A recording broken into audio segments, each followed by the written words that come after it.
Bismillahirrahmanirrahim. Assalamualaikum warahmatullahi wabarakatuh.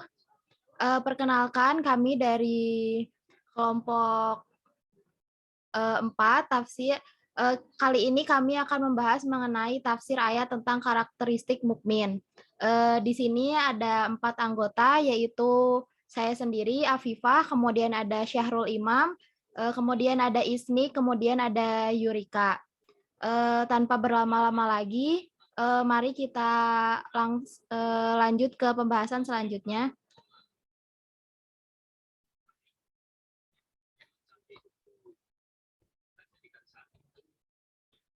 Kali ini pembahasan yang pertama kita akan membahas mengenai Quran Surat Al-Anfal ayat 2-4. Quran Surat Al-Anfal ayat 2-4 ini berbunyi, A'udzubillahi minasyaitonirrajim. Bismillahirrahmanirrahim. Innamal mu'minuna alladzina idza dzukirallahu wajilat qulubuhum wa idza tuliyat alaihim ayatuhu zadathum imanan wa ala rabbihim yatawakkalun. Alladzina yuqimunas sholata wa mimma razaqnahum yunfiqun. Ulaika humul mu'minuna haqqan lahum darajatun inda rabbihim wa maghfiratun wa rizqun karim. Artinya yaitu sesungguhnya orang-orang yang beriman itu adalah mereka yang apabila disebut Allah gemetarlah hati mereka. Dan apabila dibacakan kepada mereka ayat-ayatnya bertambahlah iman mereka. Dan kepada Tuhanlah mereka bertawakal, yaitu orang-orang yang mendirikan sholat dan menafkahkan sebagian dari rizkinya yang kami berikan kepada mereka. Itulah orang-orang yang beriman dengan sebenar-benarnya. Mereka akan memperoleh beberapa derajat ketinggian di sisi Tuhannya dan ampunan serta rizki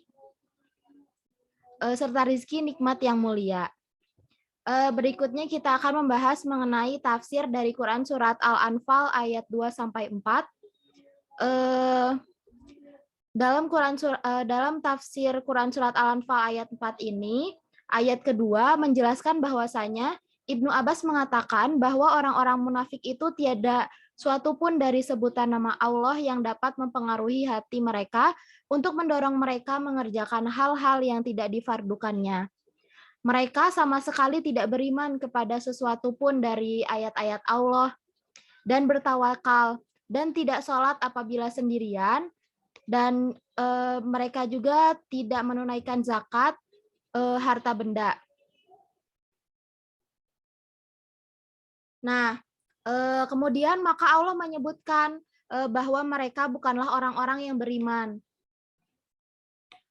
Kemudian menyebutkan sifat orang mukmin itu melalui firman Allah, yaitu yang artinya sesungguhnya orang-orang yang beriman itu adalah mereka yang apabila disebut Allah gemetarlah hati mereka. Nah, karena itu mereka mengerjakan hal-hal yang difardukannya, dan apabila dibacakan kepada mereka ayat-ayatnya, bertambahlah iman mereka. Maksudnya kepercayaan mereka makin bertambah tebal dan mendalam. Dan kepada Tuhannya lah mereka bertawakal, yakni mereka tidak mengharapkan kepada seorang pun selainnya. Nah, Imam Mujahid mengatakan bahwasanya orang mukmin itu adalah orang yang apabila disebutkan nama Allah, gemetarlah hati mereka karena takut kepadanya. Hal yang sama telah dikatakan oleh As-Sadi dan yang lain-lainnya, yang bukan hanya seorang. Demikianlah sifat orang-orang yang beriman dan dengan sesungguhnya, yaitu orang yang apabila dibacakan nama Allah, gemetarlah hati mereka dan takut kepadanya, lalu mengerjakan semua perintahnya dan meninggalkan larangan-larangannya. Nah, kemudian selanjutnya ada Said Ibnu Jubair itu mengatakan bahwasanya tawakal kepada Allah itu merupakan induk dari keimanan. Kemudian ada tafsir dari Quran Surat Al-Anfal ayat 3 yang berbunyi alladzina yuqimunas sholata wa mimma razaqnahum yunfikun. Nah, selanjutnya ciri-ciri orang yang bertakwa itu yaitu orang-orang yang mendirikan sholat dan menafkahkan sebagian rizkinya dari apa yang Allah berikan kepada mereka. Nah, melalui ayat ini Allah Subhanahu wa taala menyinggung amal perbuatan mereka yang beriman. Nah, setelah terlebih dahulu menyebutkan perihal keyakinan dan akidah mereka, amal perbuatan ini mengandung sebuah kebijakan, yaitu mendirikan sholat yang merupakan hak Allah Subhanahu wa taala. Hubungannya dengan hal ini, Qatadah mengatakan bahwa mendirikan sholat ialah memelihara waktunya, memelihara waktu penunaiannya, rukuknya, dan juga sujudnya.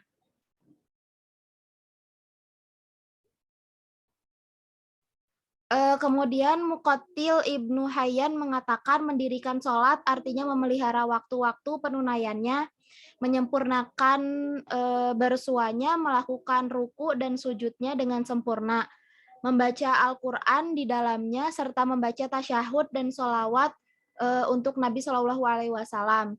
Sifat orang-orang yang beriman lainnya ialah menafkahkan sebagian dari apa yang dirizkikan oleh Allah Subhanahu Wa Taala. Kemudian ada tafsir dari Quran surat Al-Anfal ayat 4 yang berbunyi ulaika humul mu'minuna haqqo. Itulah orang-orang yang beriman dengan sebenar-benarnya. Maksudnya adalah mereka yang menyandang sifat-sifat ini adalah orang yang beriman dengan sesungguhnya. Mungkin cukup sekian dari saya. Dilanjutkan kepada Syahrul Iman. Waktu dan layar saya persilahkan.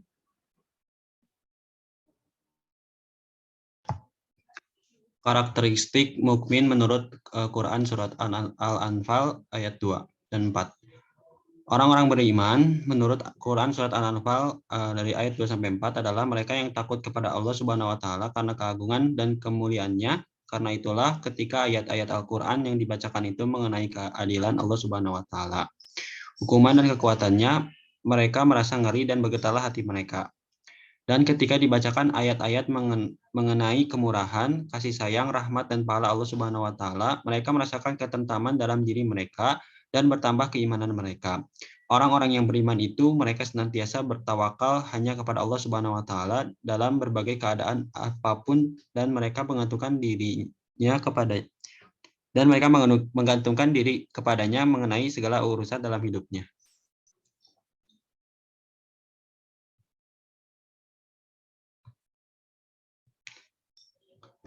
Satu, karakteristik menurut mukmin menurut Quran surat Al-Anfal ayat 2-4. Satu, ciri pertama menunjukkan bahwa mereka selalu mengajak orang-orang pada kebaikan. Kedua, mereka selalu mencegah orang-orang dari kebiasaan buruk, kekejian, dan hal-hal yang melanggar syar'i agama. Ketiga, bertentangan dengan munafikin yang selalu melupakan Allah Subhanahu wa taala. Orang-orang mukmin itu selalu mendirikan sholat, terus mengingat Allah Subhanahu wa taala, dan dengan mengingat Allah Subhanahu wa taala, ini hati mereka menjadi bercahaya dan pikirannya sadar. Keempat, berlawanan dengan munafikin yang kikir. Orang mukmin selalu mengeluarkan sebagian dari kekayaan sebagai zakat di jalan Allah Subhanahu wa taala untuk Allah dan untuk mendukung hamba-hamba Allah demi untuk memperbaiki kondisi masyarakat mereka. Yang kelima, orang-orang munafik itu merugikan, membangkang, dan berbuat di luar lingkaran perintah Allah Subhanahu wa taala. Tetapi orang-orang mukmin mematuhi perintah-perintah Allah Subhanahu wa taala dan Rasul-Nya. Selanjutnya akan dijelaskan oleh Isni. Kepada saudari Isni dipersilakan. Selanjutnya ada nilai-nilai tarbiyah dalam Quran surat Al-Anfal ayat 2-4. Yang pertama ada nilai pendidikan keimanan, yaitu nilai yang sangat ideal dan penting bagi manusia dalam kehidupan. Karena tanpa adanya iman maka kehidupan itu tidak ada gunanya. Jadi manusia itu akan berbuat sesuai dengan hawa nafsunya dan tidak lagi didasarkan pada keimanan yang suci terhadap hukum-hukum Allah Subhanahu wa taala. Jadi arti keimanan pada pembahasan ini itu menaati, patuh, dan tunduk kepada Allah dan para Rasul-Nya. Yang kedua ada nilai pendidikan ketakwaan, adalah kepatuhan dan ketaatan manusia kepada Sang Khalik. Takwa ini juga adalah melaksanakan perintah Allah dan menjauhi segala yang dilarang Allah. Yang ketiga ada nilai pendidikan ibadah. yaitu suatu perkara yang dilakukan manusia untuk berhubungan kepada Allah, baik ia secara langsung ataupun tidak langsung. Jadi dalam beribadah itu seseorang tuh harus ikhlas dan penuh ketulusan sehingga menghasilkan ibadah yang diridhoi oleh Allah. Boleh di next deh. Yang keempat itu ada nilai pendidikan akhlak. Perbuatan baik yang didasarkan oleh hati nurani seorang kepada orang lain. Akhlak sangat perlu dalam kehidupan, tanpa adanya akhlak yang baik, maka kehidupan seseorang akan terasa hampa karena perbuatannya hanya mengikuti hawa nafsu. Yang terakhir ada nilai pendidikan sosial, yaitu pendidikan yang dikerjakan berdasarkan ilmu pengetahuan yang dimiliki pelaksanaan pendidikan sosial tidak hanya didorong oleh lingkungan, akan tetapi didorong juga dengan pengetahuan yang dimiliki. Kemudian dalam surah Al-Anfal ayat 3 juga nilai pendidikan sosial terdapat di sini adalah mengenai zakat, yang mana melalui zakat ini kita bisa membantu orang-orang yang kurang mampu, yakni mengeluarkan zakat terhadap mustahik zakat. Selanjutnya boleh di next. Selanjutnya ada Quran Surat An-Nahl ayat 97 yang bunyinya, A'udzubillahi minasyaitonirrajim, man amila sholihan min zakari au unsa wa huwa mu'minu falyuhyinahu hayatan thayyibatu wa lanajziyannahum ajrahum bi ahsani ma kanu ya'malun. Yang artinya itu, barang siapa yang mengerjakan amal soleh, baik laki-laki maupun perempuan, dalam keadaan beriman, maka sesungguhnya akan kami berikan kepada kehidupan yang baik. Dan sesungguhnya akan kami beri balasan kepada mereka dengan pahala yang lebih baik daripada apa yang telah mereka kerjakan. Jadi janji Allah ini ditujukan kepada orang yang beramal soleh. Jadi yang dimaksud soleh ini tuh dia amal perbuatan yang mengikuti petunjuk kitabullah dan sunnah nabinya, atau mengikuti petunjuk Al-Quran dan hadis. Jadi laki-laki ataupun perempuan di kalangan anak Adam, sedangkan hatinya dalam keadaan beriman kepada Allah dan Rasul-Nya, dan bahwa amal yang dilakukannya itu merupakan amal yang diperintahkan serta disyariatkan dari sisi Allah. Jadi Allah berjanji akan memberinya kehidupan yang baik di dunia dan akan memberinya pahala yang jauh lebih baik daripada amal kelak di akhirat. Selanjutnya akan dibahas oleh Teh Yurika. Waktu dan Zoom dipersilahkan.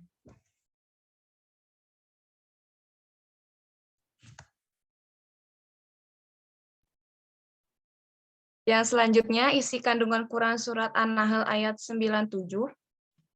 Dalam Quran Surat An-Nahl ayat 97, dijelaskan orang beriman dan beramal soleh akan mendapat ganjaran atau balasan, yaitu ada 7 ganjaran bagi orang yang beriman dan beramal soleh sebagai berikut. Yang pertama, rizki yang halal. Mencari rizki yang halal adalah kewajiban setiap orang yang beriman. Rizki yang halal sangat menentukan kualitas ibadah seseorang.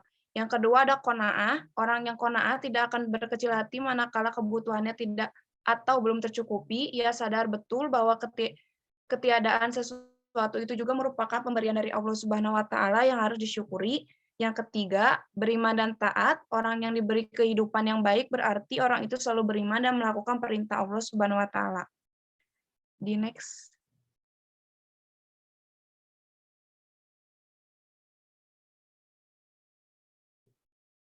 Yang keempat ada keberuntungan. Keberuntungan adalah suatu keadaan yang tidak semua orang memilikinya.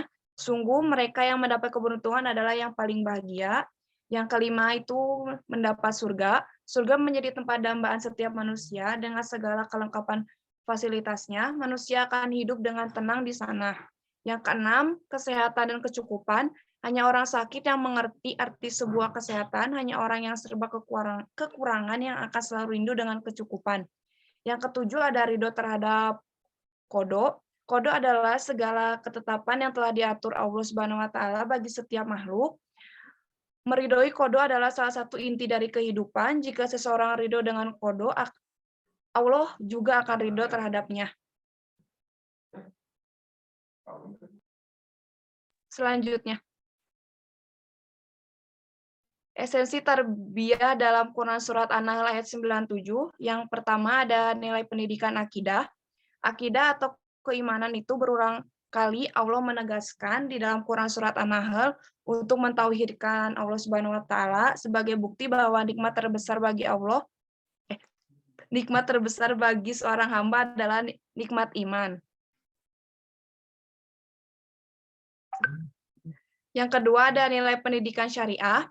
Di dalam Quran surat An-Nahl juga mengandung nilai-nilai pendidikan syariah baik yang berhubungan langsung dengan Allah atau yang tidak. Adapun nilai pendidikan syariah tersebut adalah amal soleh. Islam tidak membedakan antara laki-laki dan perempuan dalam masalah beramal soleh. Yang membedakan amal soleh adalah keimanan. Iman merupakan fondasi bagi amal soleh. Sekian dari kelompok 4. Mohon maaf bila ada kesalahan. Wassalamualaikum warahmatullahi wabarakatuh.